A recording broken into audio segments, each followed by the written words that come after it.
Waalaikumsalam warahmatullahi wabarakatuh. Alhamdulillahirabbil alamin wa bihi nasta'in wa ala umuri dunya waddin. Asyhadu an la ilaha illallah wahdahu la syarikalah wa asyhadu anna Muhammadan abduhu wa rasuluhu la nabiyya wa la rasula ba'dah. Allahumma 'allimna bima yanfa'una wanfa'na bima 'allamtana. Rabbana zidna ilma warzuqna fahma. Yang Mister banggakan kepada murid-murid Mister, santriwati di Rumah Tahfiz Mas'ud. Semoga kita senantiasa diberikan oleh Allah Subhanahu wa taala kesehatan sehingga kita mampu untuk bisa mempelajari ayat-ayat Allah Subhanahu wa taala.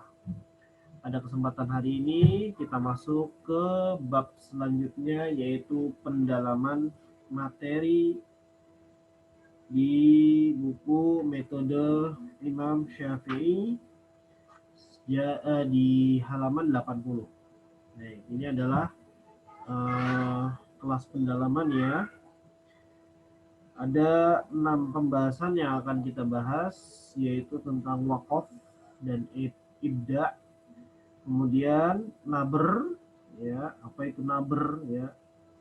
Mungkin kalian tidak pernah dipelajari. Kemudian gharibul ayah, ayat-ayat gharibah, ayat-ayat yang gharib itu adalah asing, ya, ayat-ayat yang asing. Kemudian mengenal nun iwad atau wasl. Kemudian kaidah membaca mad jaiz dari jalur thayyibatun nashr.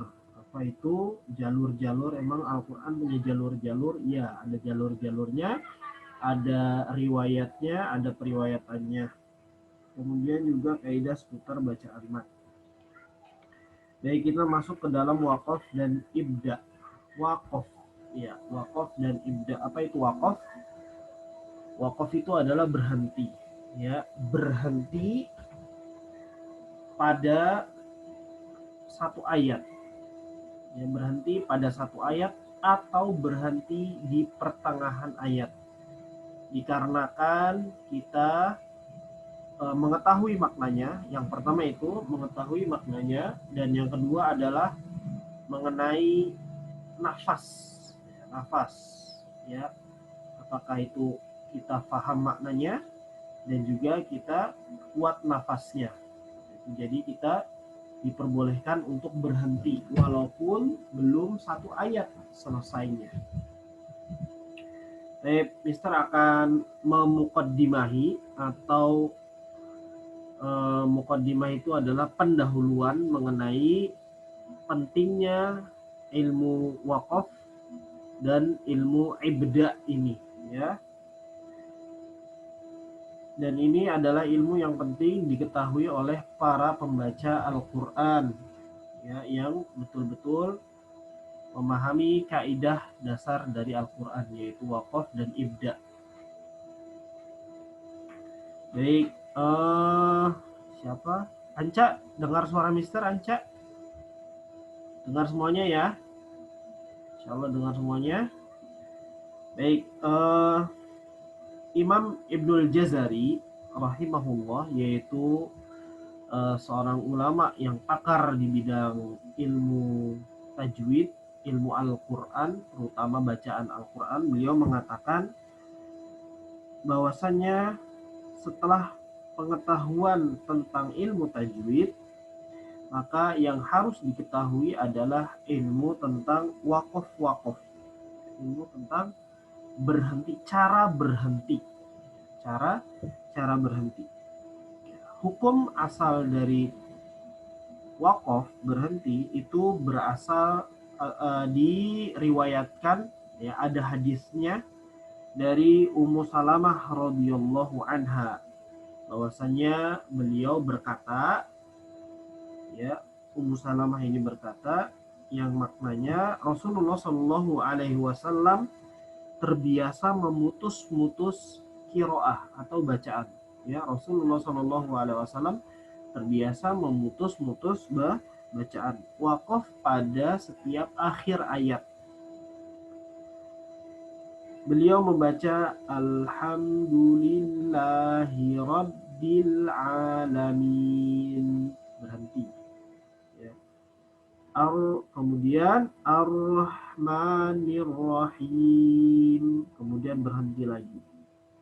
Maliki Yaumiddin. Kemudian berhenti lagi. Ini adalah cara yang dibaca oleh Rasulullah Shallallahu Alaihi Wasallam, yaitu berhenti pada setiap ayat.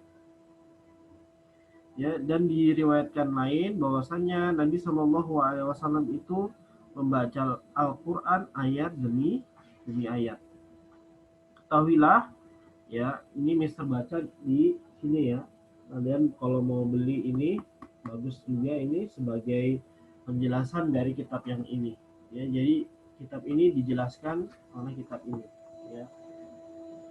Ketahuilah pembaca Al-Quran tidak diperkenankan mengambil nafas antara dua kata ketika berada pada wasol. Begitu juga di pertengahan kata. Dan dalam keadaan seorang tidak bisa menyambung bacaan karena kehabisan nafas. Nah, ini ya. Membaca Al-Quran tidak diperkenankan mengambil nafas antara dua kata ketika berada pada wasol. Ya, ketika Al-Quran itu di wasol, ya wasol itu bacaannya terus, ya, maka dia tidak boleh mengambil nafas di antara kata-kata tersebut. Misalkan ayat yang panjang, misalkan Inna a'tainakal kausar. Kemudian dia mengambil nafas misalnya Inna a'tainakal kausar. Nah, itu tidak boleh seperti itu. Ya, jadi dia ambil nafas pertama kali, baru Inna a'tainakal kausar. Nah, jadi perhatikan baik-baik nih yang suka kehabisan nafas di tengah ayat, ya. Ya, udah masuk lagi ya. Ya, koneksinya kayaknya jaringannya agak tersendat-sendat di sini. Bisa pakai IMT, tapi lumayan sih. Ya nggak apa-apa, kita lanjutkan ya. Oh, ada yang masuk nih. Alhamdulillah. Itu ya. Jadi tidak boleh. Masih mendengarkan? Masih? Insya Allah masih ya. Ya. Jadi kita tidak boleh mengambil nafas di antara dua kata apabila ayat tersebut masih wasol. Yang kedua adalah begitu juga di pertengahan kata. Ya, sama di pertengahan kata. Dan yang selanjutnya adalah di orang tidak bisa mendengarkan karena kehabisan nafas. Itu pun tidak diperkenankan. Maka wajib baginya untuk berhenti atau wakaf guna mengambil nafas, kemudian melanjutkan kembali bacaannya dengan syarat tidak merusak makna dari keseluruhan ayat. Tidak merusak makna dari keseluruhan ayat, atau bisa kita katakan itu dia termasuk yang mengambil wakaf qabih, ya, wakaf buruk. Ya, ketika misalkan ada firman Allah Subhanahu wa taala, ya ayyuhalladzina amanu la taqrabus sholata, atau dia berhenti, ya ayyuhalladzina amanu la taqrabus sholah, wahai orang-orang yang beriman, janganlah kamu mendekati sholat. Maksudnya apa? Terus dia berhenti, ya kan? Bahwasanya makna selanjutnya wa antum sukaro. Wa antum sukaro. Ya, wahai orang-orang yang beriman, janganlah kamu mendekati sholat, ya, atau melakukan sholat sedangkan kamu dalam keadaan mabuk, atau kamu dalam keadaan baru bangun tidur, atau kamu dalam keadaan ngantuk. Itu ya. Jadi di wakafnya atau diberhentikannya misal di sukaronya. Ya ayyuhalladzina amanu la taqrabus sholata wa antum sukara. Nah, gitu ya. Jadi dia tidak merusak makna. Inilah yang tidak diperbolehkan ya.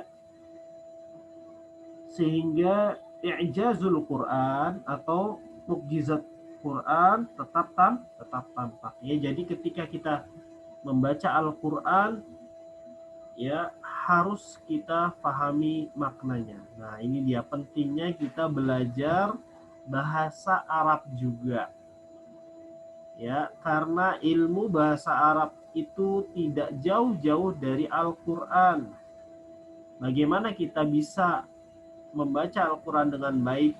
Bagaimana kita bisa memberikan wakaf atau berhenti di suatu ayat tapi kita tidak mengetahui maknanya. Nah, ini dia ya. Jadi buat Mister sendiri dan juga buat kalian untuk tetap bersemangat dalam mempelajari ilmu-ilmu selain ilmu tajwid, yaitu ilmu bahasa Arab. Karena tujuan kita membaca itu adalah untuk memahami makna dari ayat-ayat Allah Subhanahu wa taala. Nah, itu dia. Oleh karena itu para ulama menganjurkan kita supaya mempelajari wakaf dan ibda serta memahaminya dengan baik. Bagaimana Imam Al-Anbari ya rahimahullah berkata, tidak sempurna dalam mengenal Al-Qur'an adalah di mana dia tidak mengenal wakaf dan ibda. Siapapun tidak mungkin mengetahui makna Al-Qur'an tanpa memahami batasan-batasan dari kalimat Arab. Dan ini merupakan dalil yang jelas atas kewajiban mempelajari dan mengajarkan. Jadi mempelajari wakaf dan ibda adalah suatu kewajiban. Dan Mister mengajarkan kalian wakaf dan ibda merupakan juga kewajiban kita bersama. Wakaf memiliki hubungan erat dengan ilmu yang lainnya, yaitu ilmu bahasa Arab, ya, berkaitan dengan ilmu bahasa Arab, baik itu ilmu nahwu, ilmu qiraah, bahkan ilmu tafsir dan fikih pun berkaitan dengan yang namanya ilmu ibda dan wakaf ini. Ya, itu dia. Maka kita dianjurkan untuk mempelajari makna-makna atau mempelajari ilmu-ilmu tersebut secara sempurna. Sebagaimana Imam Ibnu Mujahid rahimahullah berkata, tidak ada yang dapat sanggup melakukan wakaf dengan sempurna kecuali orang yang pakar ilmu nahwu, ahli tafsir, sejarawan, dan peneliti yang terbiasa memilih-milih kata, juga berilmu tentang bahasa Arab yang dengannya Al-Quran turun, serta fuqaha. Bahasa Arab yang dengannya Al-Quran turun. Al-Quran diturunkan oleh Allah Subhanahu wa taala dengan menggunakan bahasa Arab. Ya, kemudian sahabat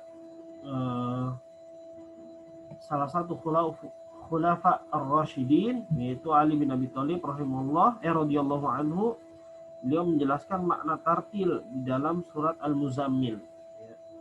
Warattilil Qur'ana tartila, dan bacalah Al-Quran itu dengan tartil, perlahan-lahan, dengan kita mengetahui makna yang terkandung di dalamnya.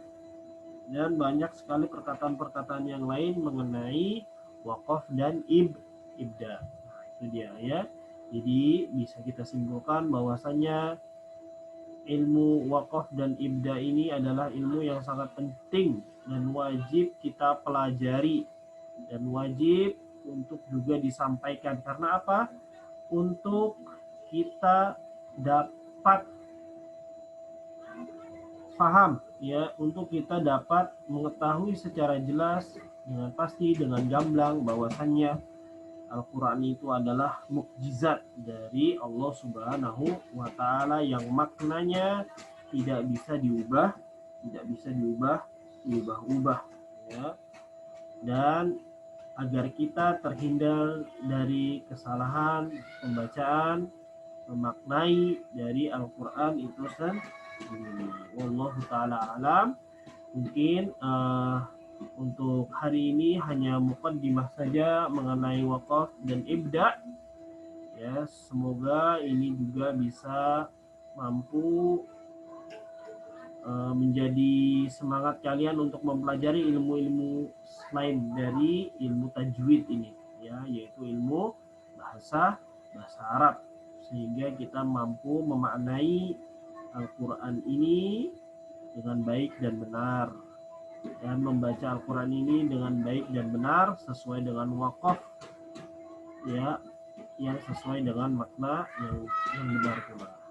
Baik, demikianlah untuk pembahasan kali ini, tidak usah panjang lebar. Semoga bermanfaat. Insya Allah kita akan menerima setorannya ba'da Isya ya. Silahkan kalian persiapkan dengan baik dan benar hafalan barunya ya. Jangan sampai terbata-bata nanti ketika setorkan Mister. Oke? Baik, jazakumullahu khairan. Terima kasih atas perhatian kalian.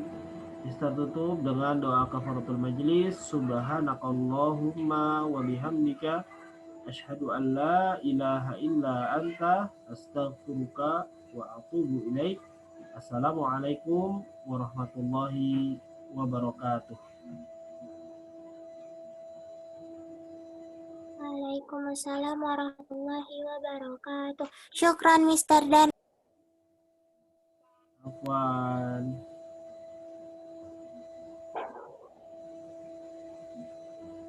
Syukran Mister. Oke.